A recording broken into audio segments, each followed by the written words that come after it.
Hey everybody, it's Chris and Rick Talk Guitars. That's Chris over there. Howdy.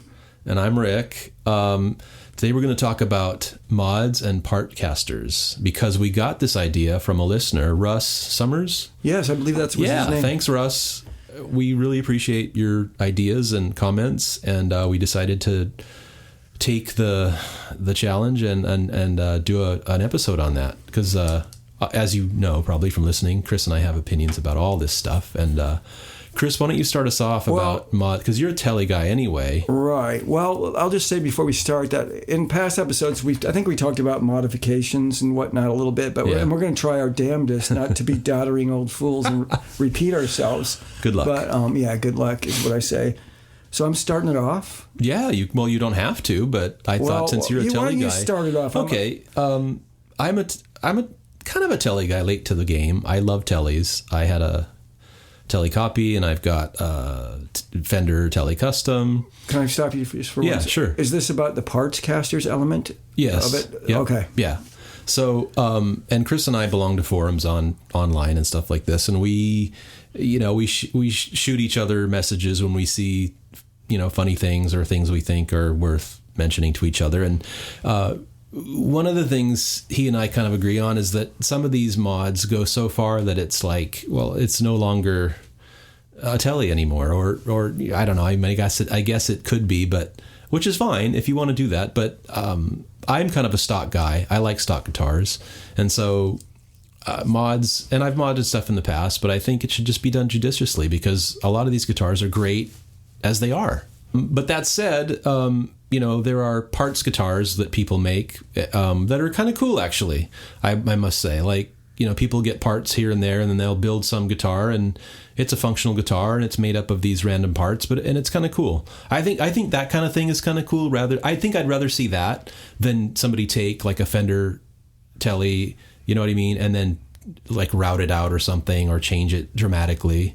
So I think Partscasters actually, to me now, I'm thinking are kind of cool because it's a way for somebody to collect these parts that might not otherwise be used and then create something that is usable, Right, no. So I kind of dig that. No, I agree with you. I think that, as I've said in the past, interacting with your gear to do that kind of stuff and getting close and personal, I think it can make you a better guitar player. You just learn more about, the science and the physics of the guitar and, putting these things together. I think it's great for that.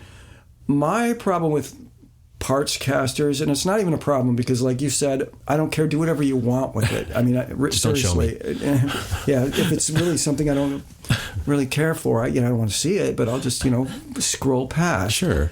But a lot of times, I think there's a tendency for us as guitar players to just think that everything should be modified. Yeah. Like an example of what I'm talking about is a lot of people will get like a made in Mexico Stratocaster, right? And immediately those have ceramic pickups in it, and immediately they're going to say that these pickups have to go before even listening to them. And I found it, I know I'm not alone because I found other people like that. I kind of like those made in Mexico pickups. Yeah. I mean, one of the best sounding Strats, hands down, I've ever owned, and I've owned 5 Stratocasters, was a made in Mexico Strat with the ceramic stock pickups. Cool. That guitar had other issues why I don't have it. It wasn't that great of a, unplugged and just feel-wise. It felt kind of cheap. It wasn't as good as the one I have now. But those pickups, I was super impressed with those pickups. Cool. And, kind of like getting an instrument, whether it's, any of the classic brands or any other brand, is like, I'm always kind of feel like I want to check out what this thing, the guy who made this, what he thought when he made this. So, just modding to mod, like, okay, I can't have those pickups. Right. Those are Gibson P90s. I can't have them, even though Gibson still makes some of the best P90s ever. It's like just giving a chance for the instrument to sound like it does. That's my MO. That's where I roll from. It's like, first, let's see what this thing has going on. And with my experiences, as far as like, let's just talk pickups for a second. I'm not like a huge pickup swapper. I've done them several times on guitars I've had. And I don't know that I've ever really experienced that like make or break. Like this guitar was nothing before I changed pickups. I've changed these pickups as like a whole new guitar, which I've heard people say. In my experience, it hasn't been that. So that's probably why I have more of a tendency to go, well, if I don't like this guitar, I don't think pickups are going to save it. Yeah. You know what I mean? It's like I've, had pickups that were a little bit bright, Yeah. and I changed them. This was in a Les Paul with a maple cap. The pickups it was a little ice picky on the bridge pickup. So I changed the pickup from that. It went from a decent, vintage like DiMarzio PAF to what is the Duncan Antiquity pickup. Yeah. And it was a little better, but that ice picky quality I later learned was just the maple cap on that guitar, that particular guitar, because it was still there. It was a little bit more tolerable, but it didn't change the guitar. And I'm not saying that can't happen. Yeah. But that's when I'm talking about where I'm coming from. That probably informed my opinion on that. Is like I've never experienced like a modification via pickups to take a guitar I couldn't hang with to one that I could hang with. Yeah. And I totally dig what you're saying, and we'll probably repeat this because I think it bears repeating, is like if you get a guitar, play it, tune it, check out the tuners, just spend some time with it before you mod it, right? Because I think a lot of people are of the mind that, I bought this guitar and I know it's made in Mexico, but I know before I get it, I'm going to swap out the tuners and do this and do that. And I think it's a mistake because, like you say, a lot of times the guitar's fine. The one thing I will say, I'll say a couple things, is the nut is a lot of times a culprit for things. I've learned that the hard way. I had a Les Paul and I changed out the tuners because I thought it wasn't, it was sticking and stuff like that. And sure enough, it's the nut. And I had the nut replaced, and that's all I really needed to do. But go ahead. I was thinking, and this just occurred to me, is the way to break up these like modifications is there's mods you do to customize to make it more personal, and there's mods that you can do functional mods that better it. An example is tuners. It's like if you have really crappy tuners or there's something wrong with them, you do a modification to make it play better, as opposed to I'm going to put 6 pickups on this, and and 15 tone caps, That's and a with good point. all these switches. So I guess we could address. The type of mods. That's a good point. Why are you modding? Yeah, that's a good point. And to the pickup thing, I will say, I've had similar experiences. Like most guitars I've had, like the pickups sound fine. Like I've done some pickup swapping, but I will say about that Explorer recently, and those Gibsons, these new Gibsons come with those high output pickups, which I didn't like at all. Yeah. There was no tone to them, nothing. And I did swap those out for Lawler Imperials, and I'm glad I did, because that is a marked difference in sound. Those high output pickups to me, maybe they're great for metal and shit like that, but man, for what I play, I just didn't dig them at all. Oh, that totally reminds me. I had a similar experience with my Junior, which was one of those Billy Joe Armstrongs. Yeah, that came exactly. With the H90. Which is like an overwound, dummy coil on the bottom with a regular P90 on the top. And that was really muddy. I mean, I didn't like that pickup at all, and I was going to swap that out, but I figured before I do, I'd clip that, or I'd bypass that bottom coil, and it turned it into a standard Gibson P90, and it's great. I've loved it ever since. Yeah. But, no, I can definitely see that, changing. My point about not noticing a difference is like I tended to swap vintage style pickup for another vintage style pickup, where you have the same kind of output, and that's to me. And I'm sure I know that you can hear a difference if you go from one pickup to the other one. I mean, I've just never experienced it, and I also want to stress that a lot of times sonic problems you're having with the guitar are often related to the guitar.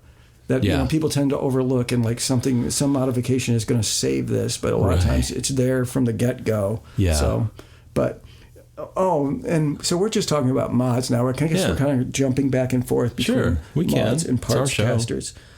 I think there are a lot of Partscasters out there right now. You'll start seeing them showing up in like vintage and used shops and whatnot. And one thing I noticed, because every once in a while I'll check them out, is not everybody, just because you can put a Stratocaster or a Telecaster together with a screwdriver, not everybody can do it. So to make a great playable, it's hard. I mean, you have to understand the physics of the guitar. Yeah. You have to know how to to cut a nut and set up a nut and set up so it's like, if you're into that stuff, it's a great way to learn about that stuff. Yeah. And then, you can build a few Partscasters and, make them good and playable. And then you are master of all your instruments. You can take care of them and, modify them. So in that aspect, I think that's a really good thing. And, there's also the personal satisfaction of going, you always feel good about something like, I did this, but... And I think there is something in all of us, because I've told you that I built a couple guitars in my day. They weren't the greatest guitars in the world, but it's like I had that now luckily I've completely lost that desire because there's so many freaking guitars out there, so many people making guitars. It's like, come on, like, what am I going to do? I mean, it's just silly. I mean, what a lot of people do, and there's, like, it becomes a hobby and just a passion of theirs. Is like, I'm going to put together the ultimate Stratocaster, the ultimate Telecaster, and hand pick my parts. Yeah, for sure. And that's cool. Like, like we said before, it's like, if that's what your thing is, that's cool, and that's your deal. So, and again, coming back to what I was saying, I think it's cool. Like, I've seen people, because we see a lot of parts online just sold, right? Like, this is a body of a Tele, this is a neck, so I mean, I think it's cool to, like, it's kind of, to me, it's like lost pets, right? It's like, well, rather than see them all, spread out and lonely, why don't you, get them together, make a cool guitar, and then, oh, cool, that's my Partscaster that I made off all these parts I bought off of whatever, and I think that's cool. I kind of like too. that. One thing I don't like about that scenario that you just mentioned is there's like online shops that will take new guitars apart and sell them because they can get more money that way. Yeah, I don't dig that. Yeah. I don't know why you could get, I'm sure there's reasons why you can get more money that way if I thought about it for 2 seconds. Well, maybe they lie about... Well, I don't know. No, if you look at it, you look like... And another thing, like, if you go online and search for projects, like guitar projects, sometimes those are more expensive than buying a guitar. It's like, I mean, they're kind of preying on that, like, that, the Partscaster enthusiast who wants, I'm going to pay extra because I want a project. Right. And there it is. Right. So, it seems like... it used to be that you went on there and, here's a project. Oh, here's like a Guild, electric guitar from the late 60s that's missing pickups and stuff for $350. Those are the days that I liked. I hear you. But now it's like, a Squire vintage modified Stratocaster, neck for $200 or some shit. Like, or you could get a new one for that and a whole guitar. Yeah. So I don't understand that. But. Yeah, and I agree. I mean, I think we're kind of in an era now where, people love to, I guess it is, taking advantage of people, right? And overpricing these parts that really aren't worth probably what they're trying to get for them and stuff. But yeah, when you said that, I really remember the days when, you'd see a real deal cool guitar that was just missing maybe pickups or hardware or something like that, but it was still a real deal. It was like a, 70-something Strat or a Guild or something, or a Tele. Yeah, those days are gone. But, yeah. Well, what? So I think these two topics do dovetail because we're Partscasters. Dovetail. Nice. Gibson, you like that one? Marshall. You like that one? Yeah. Because Partscasters essentially can be considered mods. You're modding a guitar. I mean, you're building something from other parts and stuff. But I mean, let's talk about mods again. I read a lot online. There are people with very strong opinions about Bigsby's on Teles. Right. And I'm a kind of guy that I wanted a Bigsby on a Tele that I had made for me. And the guy that was building them said, no, I'm not going to do that. But I played some Bigsby's on Teles and they say they sound fine. They don't go out of tune and they aren't wanky. I mean, but again, like, there's just such strong opinions about it. It's like people will really like consider it a cardinal sin to do that, but I don't. We all have our weird things that we don't like to see. And I used to be into Tele, or not into Bigsby's and Bigsby's on Teles. Not anymore, because I'm just like, I'm lazy now. I don't want to have to take that extra time to get it to set up, and I don't like the way it looks anymore. I used to like the way it looked too, but I don't anymore. Are you leading us into pet peeves? Oh, of course. I mean, all roads lead to pet peeves. I mentioned all my pet peeves during the pet peeves episode, so I can't really think of anything. Well, I get one of my pet peeves, and again, it's just my pet peeve because I'm such a stock. I mean, I say that in the same breath as I said Bigsby's on Teles, but they did some factory Bigsby's on Teles. So I think I'm safe there, kind of. Anyway, I'm a hypocrite. But anyway, one of my pet peeves is some of these Partscasters become so infused with different parts and different things that it's almost like it ceases to be a Telecaster anymore, right? And it's like, and again, I think... like there are guitars for certain things, right? And if you're a guitar player, a lot of guitar players do that. They're tools, that you pick up, and it's like, okay, well, this guitar would sound great on this song because it's got a single coil and it's a Tele pickup and it's got that twang and shit like that. And then, this song could use a heavier humbucker. I'll use the Les Paul on this one or something. So it's kind of, and I've never been one of those guys that like wanted an all-in-one guitar, because then I don't think there is an all-in-one guitar. Or an all-in-one amp. Nope. Yeah, but from especially the 70s, you and I can probably remember all these guitars with coil taps and all this shit. I got a phase shifter in there. Exactly. I'm all set. I'm all set. I've got my Mesa Boogie Mark IV or whatever the fuck it is, and then I've got my California Arts, whatever the fuck it is, I don't know, with coil taps and all this other shit. So, yeah, I don't like this thought that, well, because I don't think it's true that you can have this one guitar. I don't think it's true, and it also doesn't allow you to like have 5 guitars anymore, which I think is more important. That's the modern way to do it. Right. Is everybody? I mean, think about how rare it is that any guitar player now has one guitar. Right. Back then, I mean, even a lot of like big stars like had like one. Yeah, they had guitar. their main thing. Yeah. Now it's just like, well, they're like golf clubs. I just get, there's my far iron. So yeah. Oh, that's a good point. The all-in-one thing, I remember that was huge. And if you look through like vintage magazines, there's all these articles, put a preamp in your guitar, all this other shit. Like Andy Summers putting all that shit in his, well, it came with all that shit in his I think telly. I'm just mellowing with more old age, because it used to bother me things too, and I was a big, like, well, it's not a telly anymore if you do that. It's got to have that telly bridge and all that. And for me, it's kind of true, because when I grab a telly, I want like the classic telly sound.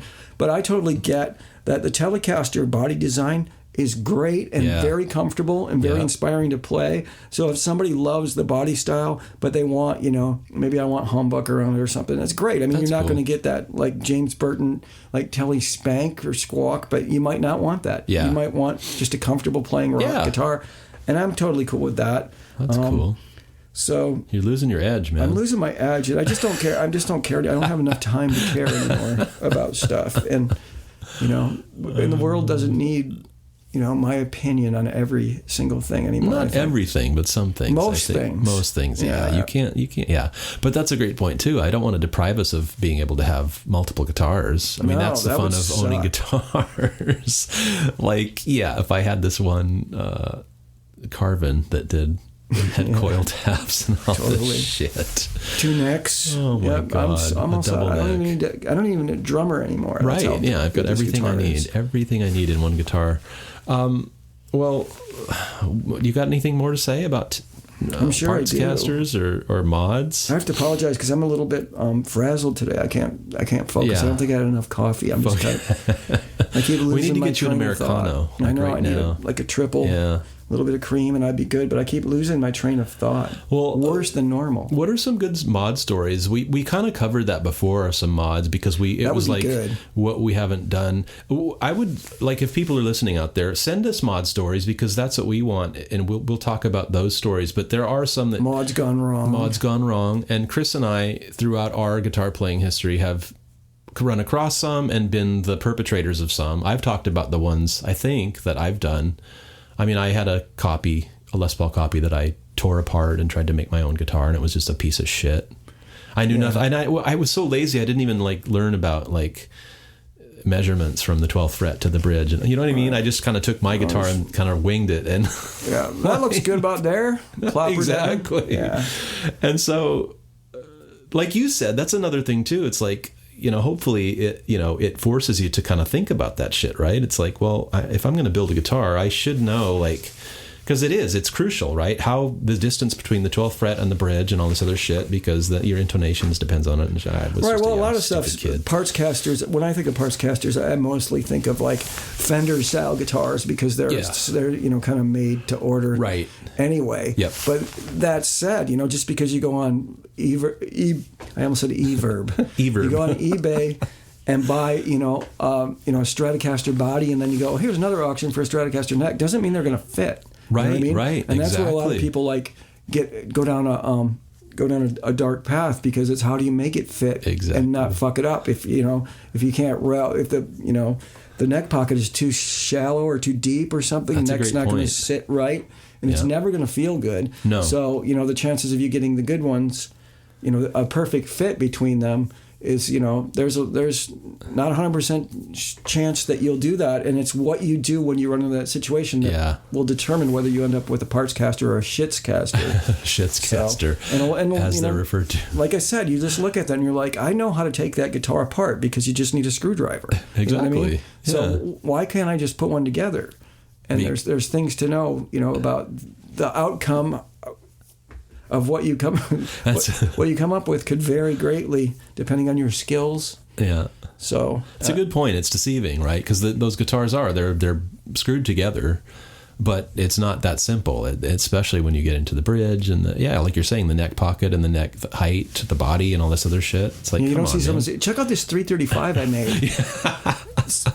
It's great. I got a neck from here, and I got all of the ones that crack me up the most are like these like really like people just obsessing over the tone circuit of like a Fender style guitar. Like somebody selling these parts that is just like something you jam into your Telecaster like fucking control panel or whatever, and it's just like stacked push pull and caps circuits and switches, and I'm like, you just gave me like 45 things that can break to put into my guitar in modern electronics, straight from Beijing, like it's right. Why would I do that? Yeah, but there's people that do that. Sure. I mean, it's like that's their thing. I mean, I'm putting paper and oil caps in there and all this stuff, but I'm like, oh, I hope that works for you, but I don't know how that could change any aspect of your guitar enough to make it like this was a good guitar. Now it's a great guitar because it's got a paper and oil cap in it. But I know, and that's a great point. It's like these guitars are really are so simplistic as they are.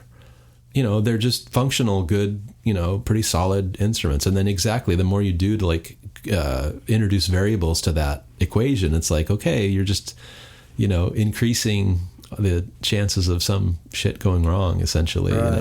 Which I hate. Yeah, I hate. That's why I love like the Music Master bass amp. It's just basic shit, right? It's the simplest you can get. Or the Telecaster or the Esquire. Yeah. Exactly. It's like they're everything you need instruments to make rock and roll or any kind of music you want is there. Yeah. And you start throwing stuff on top of that to make it better. Quotes better, right? Well, yeah, that's what I mean. We define what's better about it. Yeah, I mean, exactly.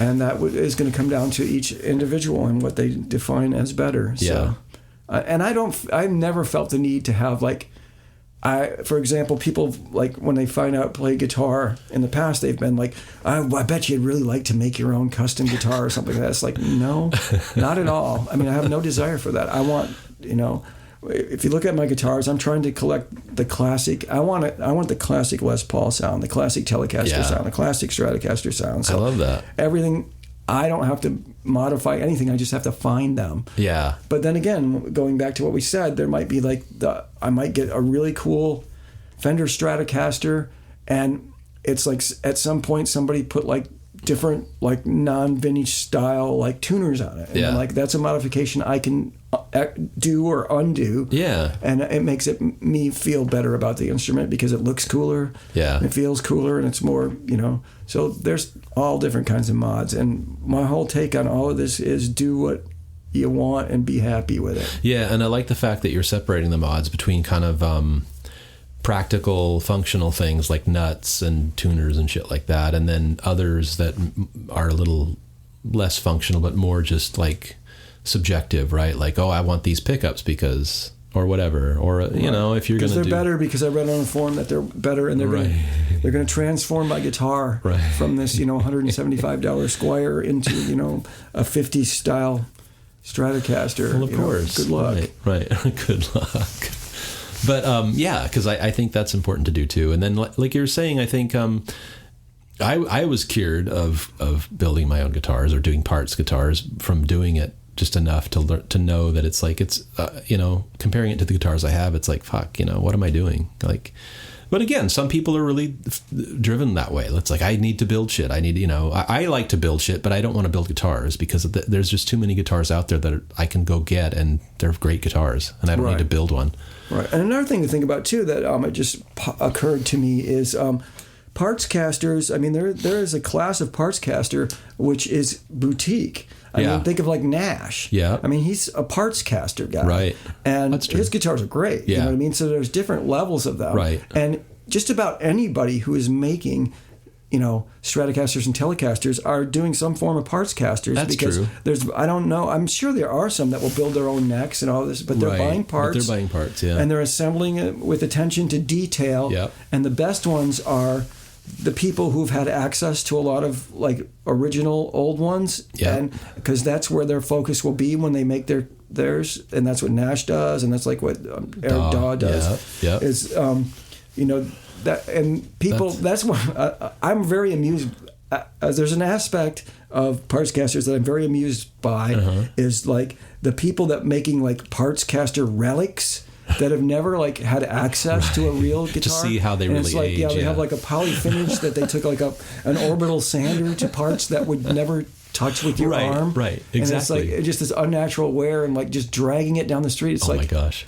With the exception of Rory Gallagher, I mean, and Stevie Ray Vaughan. Exactly. I mean, if you see 5,000 old Strats, they're all going to just look like, slightly worn, even like heavily played ones. It's like that. but the level of Partscaster like relics out there that are like, like relict Rory, what's his name? Rory Gallagher, man. Rory Gallagher, like, I was thinking of Rory Black, the woman blues guitar player. Right. But no, not see. This is what I'm about today. I just start on one topic, something pops in my head, and I go down another rabbit hole. But I'm glad you did, because I'm the same way, and we've talked about this. It's like the way some people relic guitars is like, okay, you've never seen a fucking aged guitar in your life. It's like you have a Dremel and a fucking sander, and you just went to town on this shit, and you posted on. It's like, look at my relic guitar. It's like, dude, I love that. It looks like you just dragged it behind your fucking car. Coffee table book I'm gonna make of relics bad relic wrong. guitar. Yes, because it's but that's a great, amazing. Yeah, and that's a mod. That's a mod. It's like and folk art. But it's bad folk art. But you're right. Like the dudes like Nash and Daw, they do. A cool thing about these Partscasters is you can buy a guitar like that for all intents and purposes is a vintage Telly, but you don't. You won't spend $20,000 on it, right? And granted, it's not a Telly and it's not a '57 Telly, but it's cool to have one of those and play it and hear the pickups and like you were saying, these guys have such attention to detail. They buy the bodies at a certain weight and they have all this other shit. So when you get this guitar, it's like you were playing some vintage Telly, which is cool. And these guys do also, I think, pay more attention to and they've been around old guitars, so they do know how they wear, and they're probably closer to the mark than some other dudes that are just like, yeah, man, I bought, I'm gonna relic means sandpaper. Yeah, exactly. That's what it means. Yeah. No, and that's a good point. If you pick up like a Nash and next to a '60s Stratocaster, and you have the Nash Strat style, they're going to be more going to feel more the same. And that's the thing, and I don't want to go down this path too far because it's like a huge shitstorm of relic hating and who cares? Relic, but it's like that's one thing I could never get across. It's like I totally get me being like a feel player. Mm-hmm. The way a guitar feels is super important to me. Sure. Probably even more than the way it sounds. I mean, which sounds silly to say, but I think if a guitar just feels good in my hands, I'll work harder to get the sounds I want of it. Yeah. And those old you got to go back to the fucking the '60s to get a Fender that wasn't dipped in fucking bowling ball paint. Yeah. So what are you going to do? I mean, they're like you can't relic those guitars. I mean, some of the '60s and '70s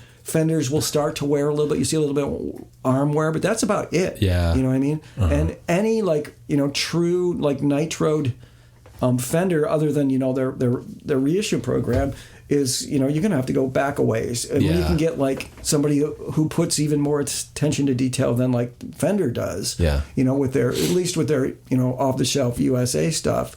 That's a good option. The custom shop is a good. They do that the same thing, but it's really expensive, and it's so you do have options, but see here I'm off on another tangent. But my point was this, that a lot of people just get the guitar and play it and let it wear, man. It's just you're being a poser.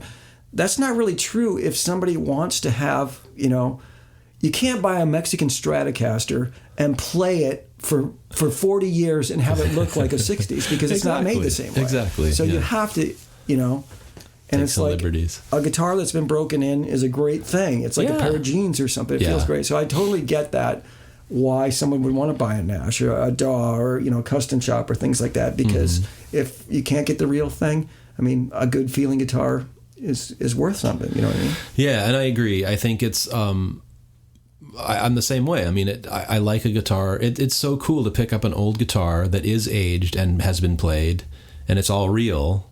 And it does. The neck is worn, and it's all smooth and all that stuff. And so I totally understand the appeal of getting a guitar like that is a lot cheaper, but it's a lot similar to, a vintage guitar that you would pay up the nose to buy. Right. But like you and I were saying, it's like I really appreciate the people who take the time to study how these guitars age and where the wear spots are on these guitars and stuff. Because exactly, you look at some of these and you're going, this is ridiculous. This is. Did a shark play this? And to me, it's like I don't know. It's just so off-putting because it's like I know right away. It's like that. I want it because again, that's the whole idea of having it relic is so that it looks authentic, right? But it's play authentic. But when it's done incorrectly, it just looks contrived and crappy. And it's like I don't want that shit. Oh, I thought of a pet peeve. Bring it on. All right, it's like jeez.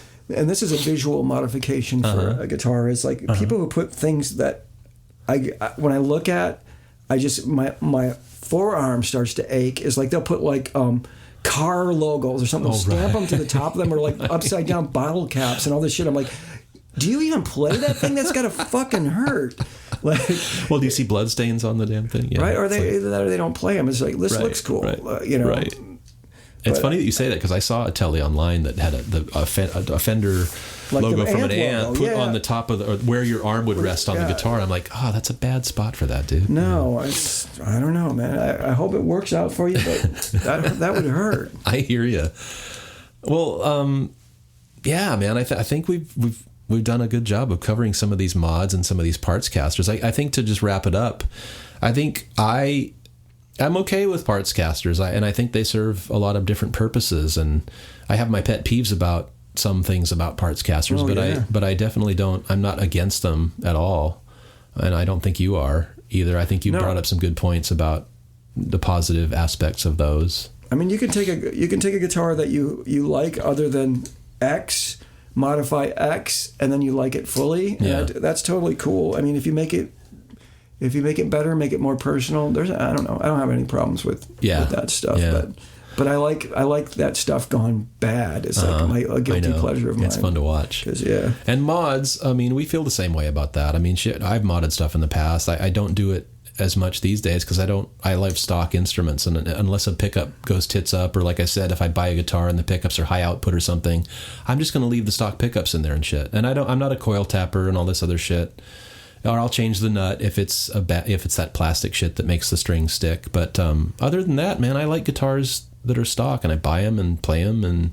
But if you want to mod your thing, mod the fuck out of it. I think fortunately the days of like seeing they exist out there, the horribly modded like 50s and 60s instruments. Oh well, that makes me sad. But at least now people know that if you get like a melody maker or something like that, and the pickups are a little bit twanky, that you have an option for making that guitar usable. Exactly. And putting what's not using back in the case, which we should have touched upon too. That's a good point. Things, keeping original parts. So that'll give us something to talk about in the future. That's one thing you think about. If you think of like you are like the steward of a vintage guitar, and you're in charge of its destination because you're not going to live forever. It's like you could make an argument for that. No, that's a great point. Keep this thing original, and if it doesn't work for me to actually play it, the instrument should be played. So I'm going to make this modification, but I'm going to keep this other thing intact for the next person who gets this guitar, so that they have the option of returning it to its original glory. No, I love that, and that's totally germane to what we're talking about, and that's a great point. Is because in the old days there wasn't the thought of like, oh well, how can I amend my mod to the guitar so I don't bastardize the guitar. Right, it was just like, no, let's just route it out. It needs a Fuck bucker. It. Yeah, and let's route out this 57 Strat because we can put humbuckers in it. Cool, but now it's cool how things have evolved, and people are much more thoughtful about saying, well, here I can make a stacked humbucker, so you don't have to route out your fucking vintage guitar. And like you say, all the original parts are in the case if you want to restore it back to stock, but Jesus, you know, you don't have to route out this beautiful old guitar to mod it or anything. Yeah, I think that's a great point. And or like Floyd Roses. I mean, I know people that put Floyd Roses in 70s Explorers and even older guitars, you know, that were vintage guitars. And that's just crazy because you have to drill holes in the neck at the nut and all this other shit. So I think it's super cool because now I'm thinking, when you said that, it just went off in my mind like whammy bar bridges, all this other shit have been modified themselves so that you can put it on a guitar without having to route it out or put additional holes in your guitar or any of that other shit. So and I then think when that's you find awesome. out it sucks, you just take it off and put it back. And put it on eBay and sell it and get a fraction of what you paid for the shit. Oh, one last thing. We should have allotted more time for this. I just thought of that when you said that right now. Is there's a perception that you'll see a lot where people have the perception of, you know, I got this Mexican Stratocaster. That's my example guitar that I keep. I like it. This Mexican Stratocaster, and I just put $500 into parts in it. So I'm going to sell it for, you know, $700. It's not going to happen. No. It doesn't matter. And that can work to your benefit if you're buying a guitar because, you know, a Mexican Stratocaster, you're looking at like $300 tops. Right. And I don't care what you did to it because it's still, you know, it's the base.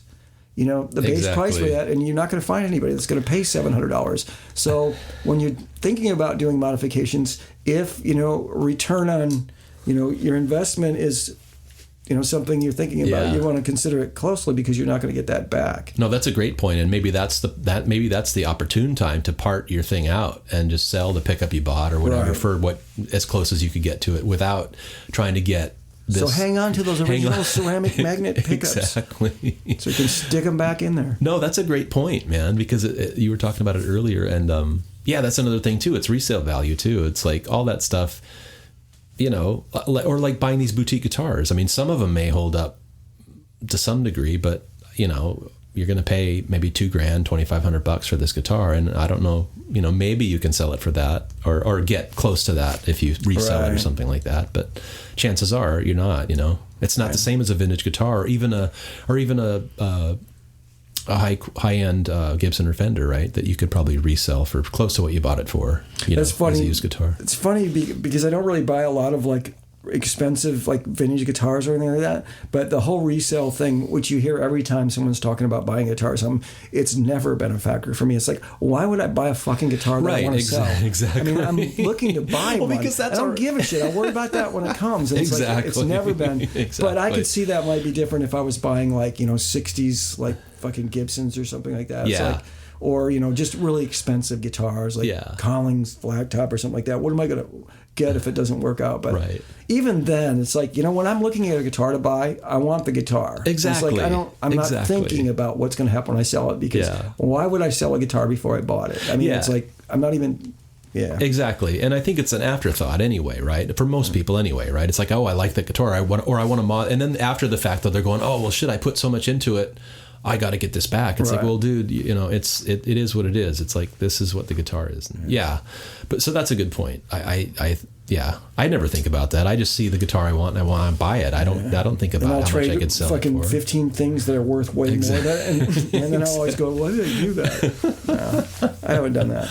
All right, we should wrap this up. All right, sounds good, man. Well, thanks for listening as always. Thank you. Check us out on iTunes, Spotify, social media. We're on Facebook, Instagram, Twitter. We also we try to maintain it pretty regularly. And again, submit ideas to us if you've got ideas, and then also we'd love to hear mods gone wrong, man. If you got them out there, send them our way. Right. And we'll talk about it. And again, thanks, Russ, for this topic. This was great. Thanks, man. It was inspirational for Chris and I to talk about this, and I hope you guys dug it. Until next time, bye. Goodbye.